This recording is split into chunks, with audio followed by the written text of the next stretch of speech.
पपईबद्दल बोलूया. पपई खाणे खूप चांगले आहे, आरोग्यदायी तर आहेच, त्यासोबत रोगप्रतिकारशक्तीसुद्धा वाढते. मी आज ही माहिती तुम्हाला का बरं देत आहे, कारण मी आज परत एक पपईचं झाड काढून परत लावत आहे दुसऱ्या कुंडीमध्ये, बकेटमधलं, जे आधीच्या दिवशी मी व्हिडिओ टाकलेला होता काही दिवसापूर्वीच. तो पण तुम्ही पाहिला नसेल तर नक्की पहा, कारण पपईवर माझं जीवावर एवढं प्रेम कसं काय वाढलं ते आता तुम्हाला पुढे बघायलाच मिळेल. कारण यावर्षी मला ज्या एका झाडाच्या भरपूर पपई मिळाल्या, आजच सकाळीसुद्धा एक पपई चिरली आणि ती इतकी गोड होती, सगळे म्हणाले इतकी ही पपई कुठली आहे, तर मी म्हटलं घरची आहे. कारण मी बाजारातून आजपर्यंत पपया खाल्ल्या, पण एवढी गोड पपई मी कधीच खाल्ली नव्हती. खरं म्हणाल तर हे बी आपल्या घरात पपई येते त्याच बीचं होतं, पण हे याच्यात एवढा गोडवा का बरं आला असेल? एक ते कोणत्याही केमिकलचा याच्यामध्ये वापर केलेला नाही. दुसरी गोष्ट म्हणजे हे फळं आपल्या झाडावर पूर्णपणे पिकू दिले, कारण झाडावर जोपर्यंत पिवळं फळ होत नाही किंवा पूर्ण पिकेपर्यंतसुद्धा मी काही काही फळं ठेवले आणि हे थोडंसं पिवळे झालेलंच तोडलं होतं आजचं, आणि ते इतकं गोड होतं मलासुद्धा वाटलं नव्हतं. आणि 10-20 पपया आजपर्यंत मला मिळाल्या आणि अजून बऱ्याच झाडावर लागलेल्या आहे, अजून 10 पपया झाडावर लागलेल्या आहे. आणि त्याच्यासोबत आता अजून एक तिसरी बॅच म्हणजे 2 वेळा मिळाल्या आणि आता हे तिसरं वरसुद्धा छोटे छोटे लागत आहे. म्हणून पपईवर माझा जास्तच जीव होत आहे. आणि जेव्हा बागकाम करायला मजा कधी येते, जेव्हा आपल्याला कमी खर्चात मिळते, कारण मला ना बीचा खर्च आला ना मला खताचा खर्च आला. मी खाली वेस्ट भरले कुंडीमध्ये, त्याच्यानंतर पपई लावले, त्याच्यामुळं मला कोणताही खर्च नाही येता इतके पपईचे झाडं मिळाले. खरं तर थोडंसं जरी उचलायला आहे ना कंटाळा येतो, पण बागकामामध्ये कुठून एनर्जी ते कळत नाही. मोठ्या मोठ्या कुंड्यासुद्धा उचलते, कारण पपईच्या माती जरी एवढी जड नव्हती, पण ते झाड पण थोडं मोठं झालेलंच होतं, त्याच्यामुळे वजन तर येणारच. आणि तेवढं वजन मी उचलून इकडे आणलं आणि तुम्हाला पुढं दाखवते मी कशा पद्धतीने लावलं ते. व्हिडिओ नक्की बघा. पपई खाऊन कॅरीमध्ये बी टाकलेलं होतं, त्याच्यामधून आहे ना हे एक मोठं झाड झालेलंच आहे. याला मागच्या वर्षापासून या झाडाला 2-2.5 वर्ष झालेले असेल बहुतेक.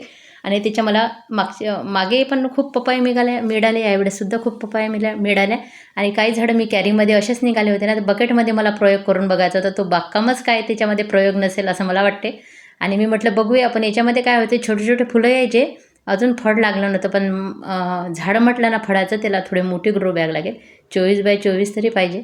पण मी आता समजा आता सांगते मी तुम्हाला कुठं लावते. तर पहिलं तर मी लावलं आहे एका माझ्याकडे जी ग्रो बॅग होती त्याच्यामध्येच लावलं. ती पण अशी फार अशी मोठी नाही, पण या कुंडीपेक्षा डबल नव्हती ती मोठी, त्याच्यामुळं म्हटलं त्याच्यात बघूया. आणि आता बघा माती बघा कशी भुसभुशीत झालेली आहे. हे असं म्हणा की हे जुळे भाऊच होते, जे पहिलं लावलं ना हे सोबतच निघाले होते, सोबतच 2 बकेटमध्ये लावलेले होते. आता मी काढताना बघा हे झाड इतक्या लवकर असं निघेल मला वाटलं नव्हतं, कारण भुसभुशीत माती तयार झालेली होती, त्याच्यामुळे झाडसुद्धा खूप छान निघालेलं आहे आपलं. आणि तुम्हाला आता दाखवते किती भुसभुशीत माती आणि झाड कसं आहे. तर असं प्लास्टिकचे येत असल्यानं एक फायदा होते, असं केल्यामुळे आपलं झाड निघून जाते. आणि सिमेंटची कुंडी किंवा मातीची असली तर मात्र काढायला खूप त्रास जाते. आणि बघा आता इतकं सुंदर आपलं झाड बाहेर येणार आहे ना. आणि हे आता मी परत कुठे लावते, आपल्या कॅरीमध्येच लावते. जिथे एवढं मला पपई भेटत आहे ना त्याच कॅरीमध्ये इकडच्या साईडने लावते, म्हणजे लांब लावते थोडं, म्हणजे वजन एकाच ठिकाणी येणार नाही याच्यासाठी. पण माझं तर आता इच्छा करते मी दुसरं झाड जे ग्रो बॅगमध्ये लावलं ते सुद्धा कॅरीमध्ये लावायला पाहिजे होतं, पण जाऊ द्या, वजन खूप जास्त होऊन जाईल. आणि इथे बघा आता हे झाड असं काढून मी काढून घेतलं. बघा माती किती भुसभुशीत आहे. आणि माझी घाई बघा किती असते झाडं लावायची. जेव्हा काही नव्हतं ना असंच हे बी निघालं म्हणून जागा नव्हती आणि मला काहीतरी प्रयोग करायचा होता. बकेटमध्ये बघा हे कलरचे बकेट आहे, ही स्वच्छ धुवूनसुद्धा घेतली नाही मी. आणि ते कलरचं निघत नव्हतं ना त्याच्यामध्येच लावलेलं. पण मुळ्या बघा तुम्ही, हे सर्व ऑर्गॅनिकचे आपले कमाल आहे. बघा तुम्ही बघू शकता पूर्ण हा जो आहे हा कलर साईडला लागून आला, पण तरी झाडांची ग्रोथ कमी नव्हती, तुम्ही या मुळ्यांवरून समजू शकता. पण आता हे पूर्ण जास्त दिवस याच्यामध्ये मोठं नसतं झालं, म्हणजे त्याला फुलं आलेच नसते, आणि आलंही असतं ते एखादं फळ आलं असतं. त्याच्यामुळं चला आता परत कॅरीमध्ये लावून घेऊया. आणि खरं तर बागकामामध्ये दररोज काम असते, नसलं ना आपण काहीतरी उकरून काढत असतो अशा या पद्धतीनं, कारण स्वस्त बसत नाही आता काही ना काही. कारण हे काम करण्यात इतकी मजा आणि छान वाटते ना, छंद जोपासणं हे याला मला वाटते खूप छान वाटते या कामामध्ये. मला जेव्हा बोर होते, कंटाळा येते, मी बागेमध्ये काहीतरी काम उकरून काढत असते. बघा आता ह्याच्या मुळ्या मी वरवरचं काढते, जे हे बारीक बारीक मुळे आहे आणि ह्या लगेच तयार होणार आहे, फक्त मेन मुळी आपली खराब झालेली पाहिजे. आणि ही माती इतकी सॉफ्ट झालेली होती बघा, लगेच निघत आहे. बघा मोठे मोठे इथं कवेलीचे तुकडे सगळं या कुंडीमध्ये भरलेलं होतं, म्हणजे जीवावर आल्यासारखी सुद्धा मी माती टाकलेली होती, तरी पण हे झाडांनी छान असं रुजलेलं आहे. चला आता आपण कुठे लावायचं ते बघूया. कॅरीमध्येच म्हटलं थोडंसं साईडला जागा केली. खरं तर तिथं बटाटे लावलेले होते, थोडे थोडे छोटे छोटे बटाटेसुद्धा वर येत होते मी जेव्हा हे झाड लावायला गेली. बघा अशा पद्धतीने मी तयारी केला ना. आता हे आपण दुसऱ्या ठिकाणी घेऊन जाऊया आणि लावूया. आणि बघा याच्यामध्ये असे दगडं, रेती हे सर्व टाकलेलं होतं, त्याच्यामुळे माती जास्तच भुसभुशीत झालेली आहे. आणि आपले दोन्ही झाडं आधीचे पण छान रुजलेलं आहे, म्हणून म्हटलं चला आता हे पण लावून घेऊया, कारण जास्त उन्हाळा सुरू झाला ना मात्र मग अवघड आहे झाडं लावायला जरा, कारण गच्चीवर खूप जास्त ऊन असते. बघा आता हे झाड इथे मी आणलं. ह्या कामामध्ये जवळपास 1 तास तरी माझा गेलाच असेल. आणि बघा आता झाड किती छान इथं दिसत आहे आणि खूप छान लवकर रुजेल, कारण त्याला कॅरीमध्ये जागा मिळत आहे, पसरायला छान जागा मिळेल याला, त्याच्यामुळे हे झाड खूप छान होईल. हे झाड मला वाटतं 1 वर्षाचा आरामच असेल, 1-1.5 वर्षाचं असू शकते. आणि कुंडीच्या मानाने तिची ग्रोथ झालेली आहे.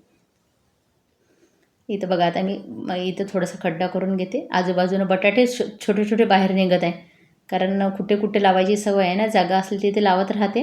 आणि तुम्ही पण पपईचं झाड नक्की लावा, कारण हे झाड आहे ना कुठेही तुम्हाला उलट जिथं जागा आहे ना मोकळी तिथे तर काहीच खत पाणी न देता सुद्धा हे झाड छान ग्रो होतात आणि भरपूर निघतात. माझं सुरू होतं इकडून तिकडे जाणं, तिकडून इकडे येणं.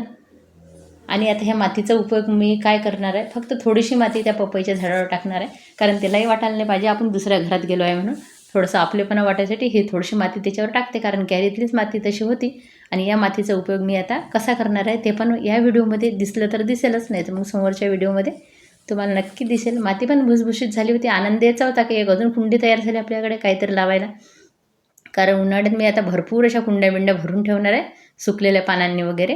आता मी ठरवलं आहे की आपल्या बागेमध्ये मातीचा उपयोग कमीत कमी करायचा आणि वेस्टमध्येच सगळं काही करायचं, म्हणजे मातीचा खर्चच लागणार नाही. हे बघा हे आपलं पहिलं झाड भरपूर पपया दिलेलं.